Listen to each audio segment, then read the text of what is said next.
সেদিন পিলখানায় প্রায় ৫,০০০ বিডিআর সদস্য এবং ৪,০০০-এর মতো অস্ত্র মজুদ ছিল। বিডিআর জওয়ানরা আধা ঘন্টার মধ্যে অস্ত্রাগার লুট করে এবং সকল অস্ত্র বের করে নেয় এবং তা সরাসরি কার্নেজে ব্যবহার করে।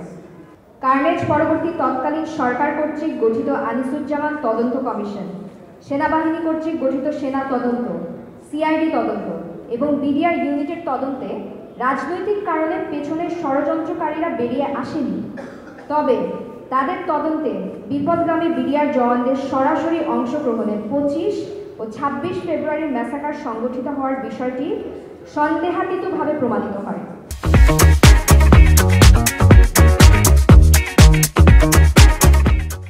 পর্যাপ্ত প্রমাণ ও শহীদ এবং বেঁচে ফেরা অফিসারদের পরিবার সাক্ষীর ভিত্তিতে সিভিল কোর্ট ও বিডিআর কোর্টে বিপদগামী জওয়ানদের দোষী সাব্যস্ত করে সাজা প্রদান করা হয়। সিভিল আদালতে হত্যা ও অস্ত্র গোলাবারুদের মামলা পরিচালনা করা হয়। যথাযথ বিধি অনুসরণে এবং অত্যন্ত স্বচ্ছতার সাথে বিডিআর অর্ডিন্যান্সের আওতায় বিডিআর কোর্টে বিদ্রোহের মামলায় জওয়ানদের বিভিন্ন মেয়াদে সাজা দেওয়া হয়। বিডিআর আর কোর্টের সাজা নিয়ে প্রশ্ন করা মানে দেশপ্রেমিক সেনাবাহিনীর অফিসারদের তথা সেনাবাহিনীকে প্রশ্নবিদ্ধ করা।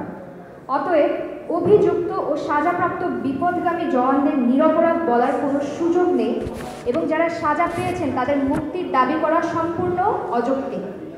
তাই আমাদের একান্ত দাবি, সাজাপ্রাপ্ত অপরাধীদের প্রাপ্য সাজা অবিলম্বে কার্যকরের মাধ্যমে ন্যায় বিচার প্রতিষ্ঠা করত বাহিনীটিকে কলঙ্কমুক্ত করা হোক।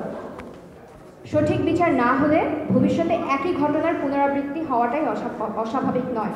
বর্তমানে চলমান মামলা পরিচালনার জন্য সরকার কর্তৃক প্রয়োজনীয় সংখ্যক অভিজ্ঞতা সম্পন্ন আইনজীবী নিয়োগের মাধ্যমে যথাযথ আইনি লড়াই চালু রাখা এবং এর মাধ্যমে প্রকৃত দোষীদের যথাযথ শাস্তি প্রদানে কার্যকরী ব্যবস্থা গ্রহণ করার জন্য শহীদ পরিবারের পক্ষ থেকে আমরা একান্তই অনুরোধ জানাচ্ছি।